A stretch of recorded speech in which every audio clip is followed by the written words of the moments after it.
Buenos días, nosotros somos del Instituto Tecnológico Superior del Lerdo y vamos a presentarles el caso práctico de diseño factorial.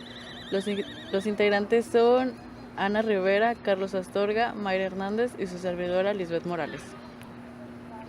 Diseño factorial. Un diseño factorial es utilizado generalmente por los científicos que desean comprender el efecto de dos o más variables independientes respecto de una única variable dependiente.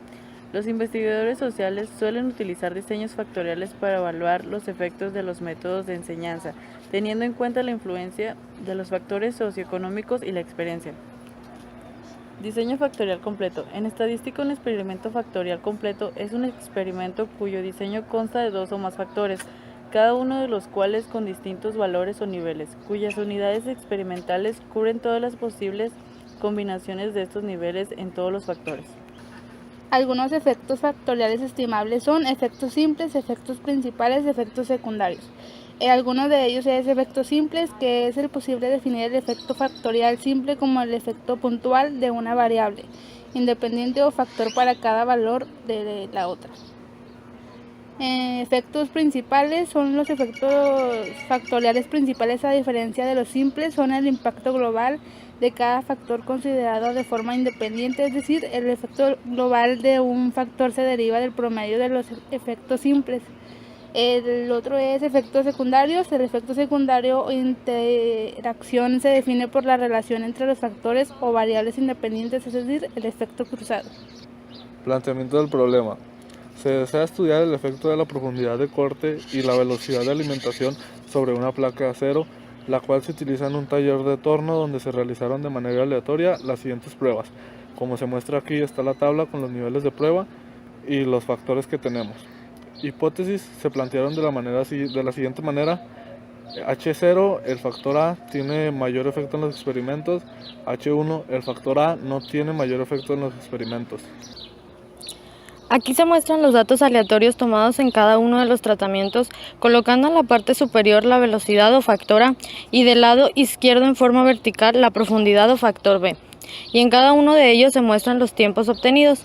Después sacamos la sumatoria de cada columna, dándonos en la primera 979, en la segunda 1171 y en la tercera 1246. Después la sumatoria de cada una de las filas, dándonos como resultados 763, 808, 881, 944. Y después se saca la sumatoria total de los datos, obteniendo como resultado 3396. Enseguida se muestran las fórmulas para obtener la suma de cuadrados del factor A y B, el tratamiento, el error y el total. Para obtener la suma de cuadrados total es la suma de todos los datos de la muestra, pero elevados al cuadrado. Esto se le resta la división de 3396 al cuadrado entre n, que es 3 por 4 por 3, dándonos como resultado 6532. Para obtener la suma de cuadrados del factor A es la sumatoria de cada columna elevados al cuadrado entre b por n, que es 4 por 3. Esto se le va a restar la división de 3396 al cuadrado entre 3 por 4 por 3, dándonos como un resultado de 3160.5. Y para obtener la suma de cuadrados del factor b es lo mismo, solo que son las sumatorias de cada fila, como se muestra, y se obtiene un resultado de 2125.11. Después se saca la suma de cuadrados del tratamiento. Para eso es la suma de cada velocidad por la profundidad elevados al cuadrado divididas entre 3 de cada muestra, y eso se le va restando la suma de cuadrados del factor A y B. Por último, se saca la suma de cuadrados del error, que es la resta total menos la sumatoria de cuadrados de los factores A y B y la del tratamiento, dándonos un resultado de 689.34.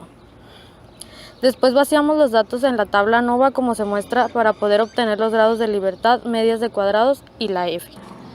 Como conclusión, se llegó a un resultado final, el cual nos indica que el tratamiento A es el que tuvo mayor efecto en los experimentos, como se planteó en la hipótesis nula.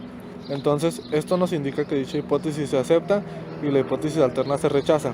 También cabe mencionar que se sabe con este estudio se puede conocer el tiempo de perforación en las placas de acero va en relación con la velocidad de la maquinaria y la profundidad que se le quiere dar a la placa de acero. Y esto sería todo de nuestra parte. Muchas gracias por su atención.